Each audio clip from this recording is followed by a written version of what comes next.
Morning students. कल हमने topic करा था barriers of communication. That means जब हमारी सेंडर की बात रिसीवर तक उस तरीके से ना पहुंचे जो तरीका या जो उसकी सोच है सेंडर की कि ये मेरा मैसेज है और ऐसे ही रिसीवर उस बात को समझे। जब ऐसा पॉसिबल नहीं हो पाता है कि जो सेंडर बोलना चाहता है और रिसीवर उसे नहीं समझ पा रहा है, वो उनको क्या बोला जाता है? बैरियर्स। बैरियर्स मीन्स बाधाएं क्या है, रुकावटें क्या है। हमने रुकावटें कर ली थी फिजिकल बैरियर्स हो सकते हैं, साइकोलॉजिकल बैरियर हो सकते हैं, लैंग्वेज बैरियर हो सकता है, that is called semantic barrier. ठीक है जी। उन बैरियर्स को अब हमें पता है कि ये बाधाएं आ रही हैं। आज का क्वेश्चन है मेजर्स टू ओवरकम बैरियर्स, मतलब वो कौन से तरीके हैं जिससे हम बैरियर के ऊपर काबू पा सकें, मतलब उन बाधाओं को, उन रुकावटों को खत्म कर सके, ताकि जो सेंडर बोलना चाहता है, जो उसका मीनिंग है बात का, वो रिसीवर तक चला जाए। तो यहाँ पे मैंने पहले पॉइंट्स नोट डाउन करे हुए हैं। फर्स्ट पॉइंट है हमारे पास, क्या करना चाहिए? Language clarification. लैंग्वेज होता है भाषा, ठीक है जी, और क्लैरिफिकेशन होता है स्पष्टीकरण। पहली बात तो ये है कि हमें ये देखना है कि हमारे जो श्रोतागण है, जो रिसीवर है, जिन्होंने मैसेज लेना है, समझना है, उनकी लैंग्वेज उनको किस भाषा में आसान रहेगा। फॉर एग्जांपल आप अपनी क्लास की बात कर लो। हमारी क्लास में इस तरह के बच्चे हैं, बट कुछ अगर टीचर्स प्रॉपर इंग्लिश लैंग्वेज का यूज करे, और बच्चों को इंग्लिश सभी को तो इतनी प्रॉपर समझ नहीं आती है क्योंकि बच्चे हैं अभी, और दूसरा लेवल भी कम है। अगर टीचर इंग्लिश में पढ़ा के चला जाए तो क्या वो एक्सपेक्ट करेगा कि क्या उसकी बात आप लोगों को समझ पूरी आ गई है, जो उसका मीनिंग था, समझाने का मतलब था जो उसकी बात का? नो, कभी भी नहीं हो सकता है। सो हमें सबसे पहले ये देखना है कि हाँ, उस रिसीवर को कौन सी लैंग्वेज में बात आसानी से समझनी आसान लगेगी। तो हमने वो लैंग्वेज उठानी है जो रिसीवर के लिए बात समझने में आसान हो। तो पहला कंसेप्ट है लैंग्वेज क्लैरिफिकेशन। दूसरा है इंश्योर प्रॉपर फीडबैक। फीडबैक होता है जब मैंने आपको अपना मैसेज दे दिया, अब मैंने आपसे आउटपुट लेनी है, बैक आपका रिस्पॉन्स लेना है। फीडबैक होती क्या है, फीडबैक को पहले समझेंगे। ये अलग से आपको एक क्वेश्चन भी है, वो बाद में करेंगे, बट पहले फीडबैक होती क्या है। मैंने आपको ये क्वेश्चन समझाया, अब मेरे को कैसे पता चलेगा कि आपको ये क्वेश्चन समझ आ गया है?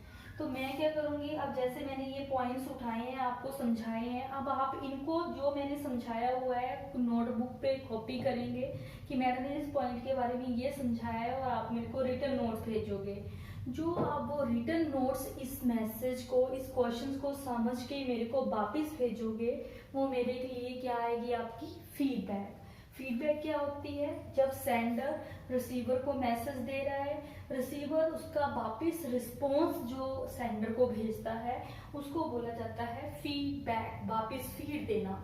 ठीक है जी। अब इस क्वेश्चन की उदाहरण मैं आपको दे रही हूँ। मैंने आपको ये क्वेश्चन दिया, ये पॉइंट्स लिखे हैं, बट मैंने इनको इलेबोरेट नहीं करा है।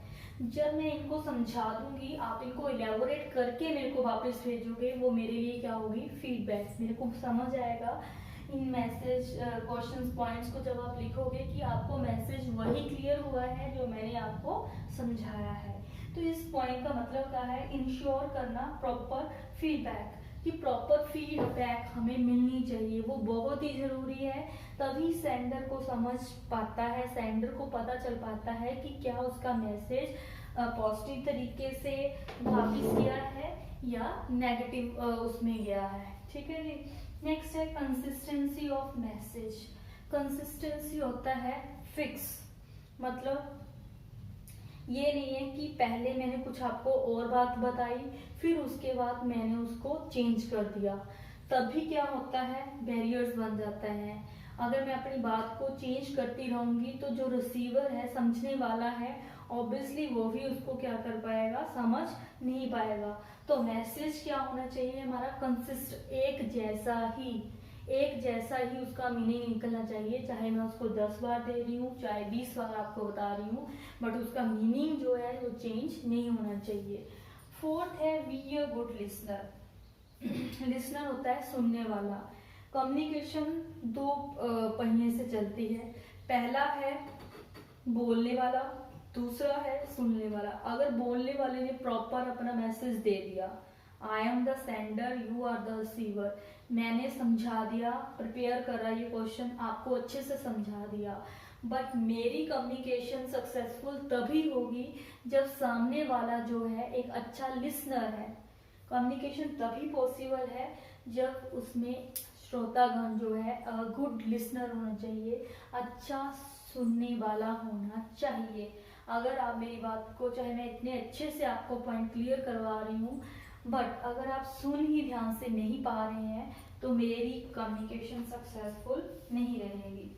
ठीक है जी, तो आपको एक अच्छा श्रोतागण होना जरूरी है। Fifth point is communicate according to the receiver, मतलब जो बातचीत है वो किसके अकॉर्डिंग होनी चाहिए, रिसीवर। इस क्वेश्चन में कोई डाउट नहीं होना चाहिए। जब भी हम बात करते हैं, जो कंटेंट है, जो मटेरियल है, वो भी रिसीवर के अकॉर्डिंग होना चाहिए, जो माध्यम है वो भी रिसीवर के अकॉर्डिंग होना चाहिए, जो लैंग्वेज है वो भी रिसीवर के अकॉर्डिंग होनी चाहिए। जिसको मैसेज समझाना है अगर उसको ही ना समझ आए तो मेरा कम्युनिकेट करना बेकार है, बात करना बेकार है।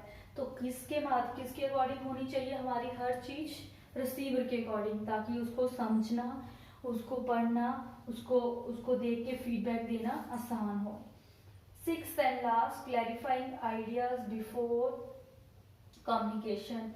कम्युनिकेशन करने से पहले जिन लोगों के साथ आपने बातचीत करनी है, अपने आइडियाज उनको बता दीजिए, ताकि उनका मेंटल लेवल सेट हो जाए कि इस बारे में बात करी जानी है। तो वो क्या करेंगे, उस तरीके से ही, उस आइडियाज को लेके ही आपकी बात को समझेंगे।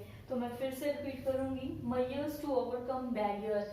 बैरियर हमने क्वेश्चन कर लिया है, अब बैरियर क्यों आते हैं, उनको किस तरह से तोड़ा जा सकता है, उसके पॉइंट्स क्या क्या है हमारे पास। लैंग्वेज क्लैरिफिकेशन, लैंग्वेज जो है, जो माध्यम, जो भाषा हमारा रिसीवर समझता है, हमें उसी माध्यम से बात करनी चाहिए। ठीक है जी। इंश्योर प्रॉपर फीडबैक, फीडबैक से ही सेंडर को पता चलता है कि उसकी बात रिसीवर तक सही तरीके से पहुंची है या नहीं पहुंची है। मैसेज कंसिस्ट होना चाहिए, फ्लक्चुएट नहीं होना चाहिए, उसका मीनिंग हर बार एक ही निकलना चाहिए। जितनी बार, चाहे वो मैसेज एक बार दिया जा रहा है, चाहे 10 बार दिया जा रहा है। Fourth, be a good listener. Communication तभी पॉसिबल है जब एक अच्छा श्रोता उसमें रिसीवर हो, मतलब जो रिसीवर है उसका अच्छा श्रोता होना जरूरी है। अगर सेंडर दे रहा है बट सामने वाला सुन नहीं रहा है तो कम्युनिकेशन पॉसिबल, सक्सेसफुल नहीं हो सकती है। Communicate according to the receiver, receiver के माध्यम से ही बातचीत होनी चाहिए, रिसीवर के अकॉर्डिंग ही आपकी बात होनी चाहिए। क्लैरिफाई आइडियाज, बात करने से पहले, अपना कोई टॉपिक रखने से पहले अपना आइडिया दे दो कि आज किस मुद्दे पे बात करी जानी है, ताकि वो अपना माइंड सेटअप कर ले कि इस टॉपिक पे बात होने जा रही है। अब आपने क्या करना है, मैंने पॉइंट्स समझाए हैं, आपने हेडिंग देना है मेजर्स टू ओवरकम बैरियर्स।